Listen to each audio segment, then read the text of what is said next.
Both characters allow themselves to fall in love whilst completely maintaining their intentions to stab each other in the back. Love it.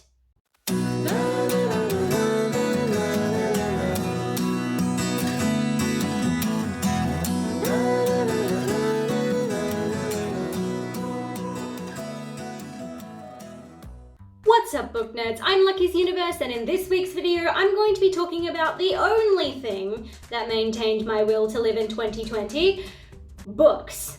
Because after a year like 2020, don't we all just want to escape to a fictional universe and live amongst characters that we could 100% trust to be responsible during a pandemic? Like, you know that Kaz Brekker would social the fuck out of distance and Inej would straight up murder anyone who came near her. We need to take a page, quite literally, out of their book, because some of you, not all of you, most of you I'm sure are being very responsible during this pandemic, but some of you need to get educated. Today I'm going to be talking about the best books that I read in 2020. This isn't necessarily every single 5-star book I read. There are actually some 4-star books that made the list above 5 stars because I'm more going off books that left a positive impression on me last year. I almost said this year. Oh, I can't believe this year is last year and things still haven't gotten any better.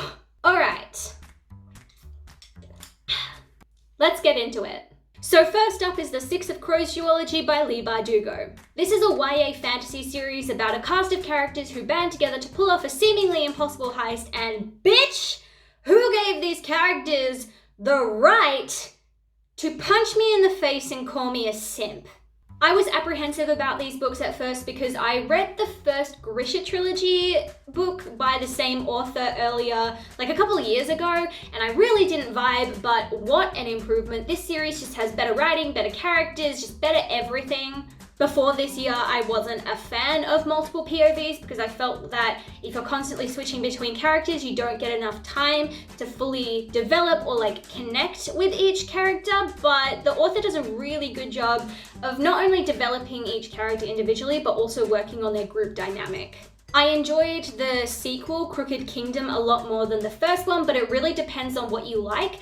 The first one, Six of Crows, is more action-packed, and then Crooked Kingdom focuses more on the character's emotional development. The only thing I hated about this book was how goddamn hard it was to stay loyal to one character. Like, here I am serving the one true king, Kaz Brekker, when up pops Inej out of the shadows telling me I like girls now. Like, I can barely decide what socks to put on in the morning. Don't ask me to make these kinds of choices.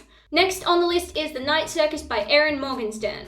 Not gonna lie, TikTok made me read it, but as infamous as BookTok is for overhyping books, I loved this story. It's a YA fantasy standalone about magically gifted Marco and Celia, who are raised by rival magicians to compete against each other in a weird game for which the arena is a mystical magical circus.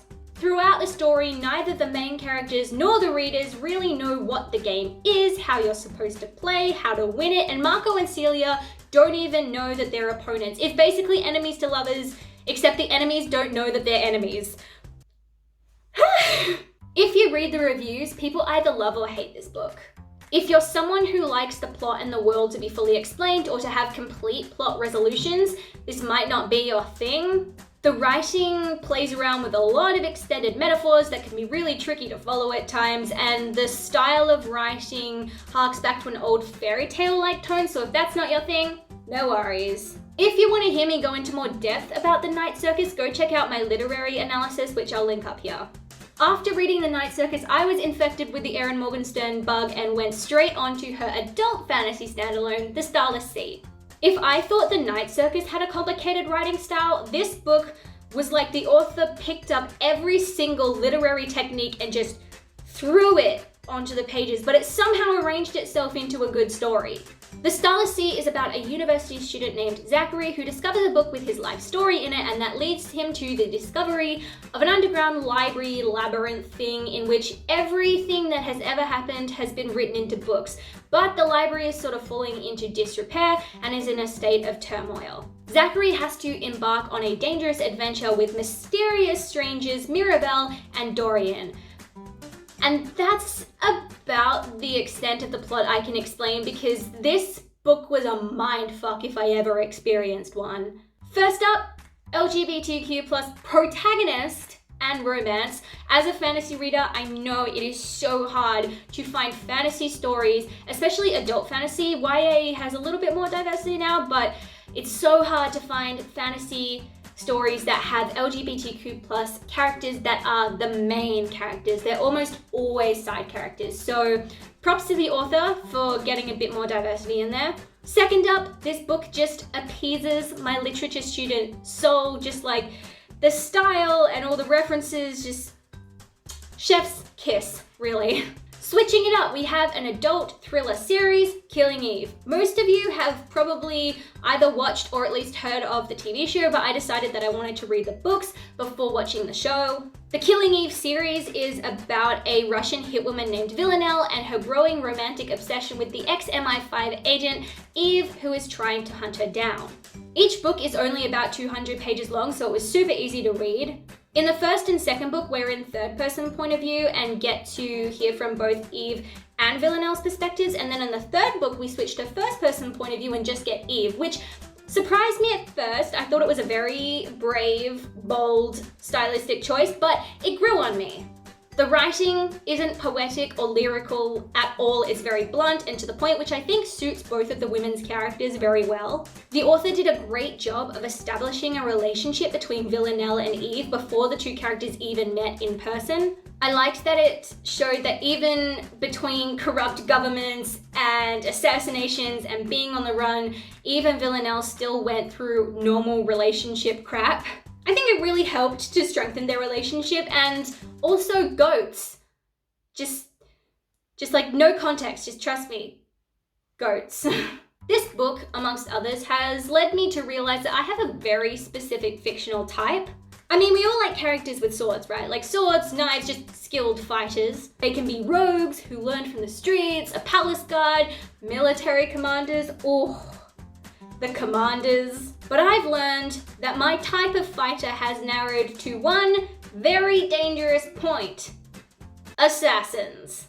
There's something so attractive about falling in love with a character who could kill you in a million different ways. I should fear them, but I mean, I'm dead inside already, so what more could they do to me?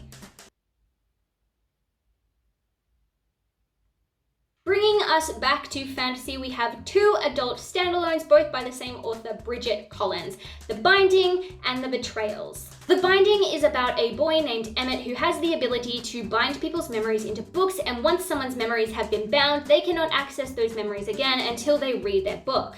One day, Emmett discovers a book with his name on it, reads it, and it opens up a world of memories that he never knew existed, and those memories may or may not involve a dashing, handsome character named Lucian. Emmett's character was like, yeah, a little rough around the edges, but had potential. But Lucian could drag my soul behind his horse as he gallivanted through rolling fields at sunset, and I'd say yes, please. Thank you. LGBTQ plus romance, interesting concept, and just an overall great story that stuck with me for a long time. The Betrayals is an adult fantasy standalone about a man named Leo who is a disgraced politician sent back to study at his old university after he disagreed with some of his party's policies. This prestigious university is dedicated to studying the country's national game Grand Jeu, and don't ask me to explain what this game is. I still don't know. All readers really know about the game is that it involves maths and music and science and history, and even though it's a game, you can't actually win it and you don't compete against anyone, and it's very complicated. So like Erin Morgenstern's books, if you don't like things being left unexplained, maybe give this story a skip because, spoiler alert, you will never understand this game. Whilst there, Leo meets another character named Claire, who's kind of like a headmistress at the university, and she's the only woman to ever study, play, and teach Grand Jeu. He finds her strikingly familiar, and then we spend the story hopping back and forth between the present day with Leo and Claire, and Leo's old university days spent with his close friend Carfax, who took his own life before Leo left the university. What I find so appealing about this book is it's really just two very smart men flirting intellectually whilst maintaining an academic rivalry. Dark academia vibes, hella unexpected plot twists, and just interesting story. Taking a dip back into the YA pool, we have The Evil Queen by Gina Showalter. I wasn't expecting to like this book that much. It's 600 pages long, which in my opinion in YA is just too long. And as a 22-year-old reading a YA novel, the writing was just a little bit below my age bracket, but I still found the story super funny, and I thought it was a refreshing take on the good old fairy tale retelling. The Evil Queen is about a girl named Everly who finds out that she's actually from a magical kingdom called Enchantia, and she's also part of a Snow White prophecy. Because of her ability to manipulate mirrors, it's likely that she's the Evil Queen, and she travels to Enchantia for a reason that I can't quite remember.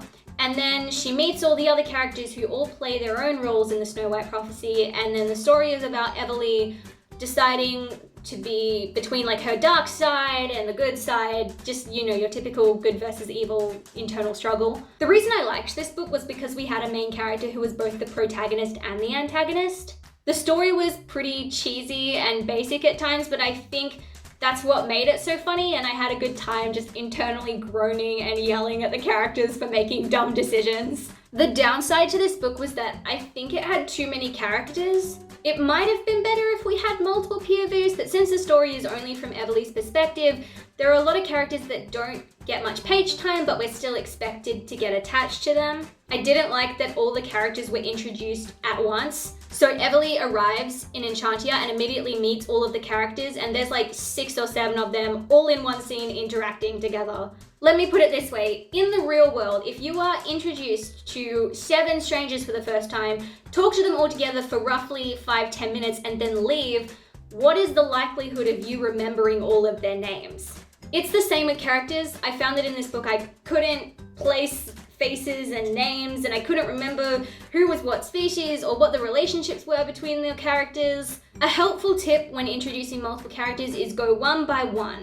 Have character A meet character B, they have conversation, work through some minor conflict, establish your relationship. Then character A and B meet C, conversation, conflict, relationship, then character D, and so on.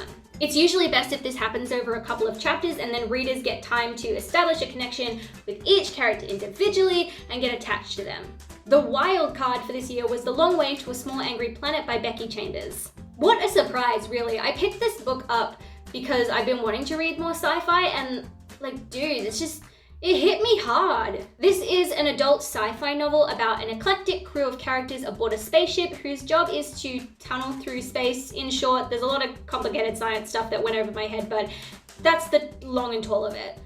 The tall and short of it? The what?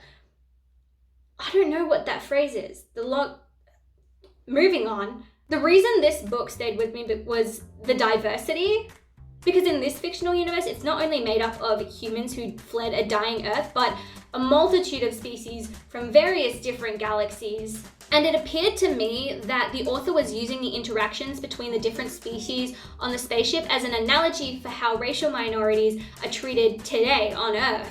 From offensive slurs to interspecies relationships to not acknowledging the rightful owners of land to being uneducated about cultural differences to humans acting like they are the cultural norm, this book covered it all. One of the characters is an administrator named Rosemary who studied interspecies relations, and the author really utilizes her character to point out the importance of respecting cultural differences and also making the distinction between something being different and something being wrong. The other characters are super open-minded, super inclusive, and always willing to call out their crewmates and educate them on their different backgrounds and cultures. This book also covers topics to do with sexuality, and there are a number of species in this universe who are non-binary or gender fluid and go by they/them pronouns. There's also kind of a romance between that administrator character Rosemary and a reptilian species woman named Sissix. Sissix comes from a particular species that is very touchy, loves contact, like needs it to survive really, and other people in the universe often regard her species as promiscuous because of their frequent sexual activity. They are not naturally monogamous and they just crave physical affection. I loved how before they began their relationship, Rosemary and Sissix sat down and had a grown-ass conversation about expectations and boundaries. Rosemary liked Sis and really wanted to give her like that affection and physical contact that Sis couldn't get from anyone else on the ship because she was the only one of her species there. But she also understood Sisix's need to have multiple partners and was totally chill about it. Like, I just can't remember the last time a fictional couple had a discussion about relationship boundaries. Like, revolutionary. I was so shocked when I remembered that this book was released back in 2014. Like, Becky Chambers really said, fuck these hetero white sci-fis, hand me a mic. Last up, we have Dance of Thieves by Mary E. Pearson. I chose this book because I liked the cover, and although it's pretty much just your run-of-the-mill enemies to lovers, it was good. The romance was sizzling. The story is about a Queen's Guard named Kazi who travels to this place called Hell's Mouth on a mission from her queen, and unavoidable circumstances leave her chained to the recently appointed leader of Hell's Mouth, Jace. The drawback of this novel was the beginning of Jace and Kazi's relationship. It felt really rushed and very inconsistent with their characters, like they were both supposed to be kind of closed off characters with all these secrets, but within 24 hours of meeting each other, they're, sharing their life stories, establishing a romance. It felt a little insta-lovey to me. However, once their relationship was established, it was great. There were knives involved. Many knives. I also discovered a new type of romance trope that I like. It's the I love you, but I'm also planning to betray you every moment we're together. Both characters allow themselves to fall in love whilst completely maintaining their intentions to stab each other in the back. Love it. That brings us to the end of the best books that I read in 2020. Enjoy the rest of your day and go on pretending that I didn't just add like 5 books to your ever-growing TBR. If you don't already follow me on TikTok, go check that out. I post some pretty cool stuff on there. I will also leave a link to my Twitter and my Goodreads down below if you want to keep up with what I'm reading. Thanks for listening, and I'll catch you later.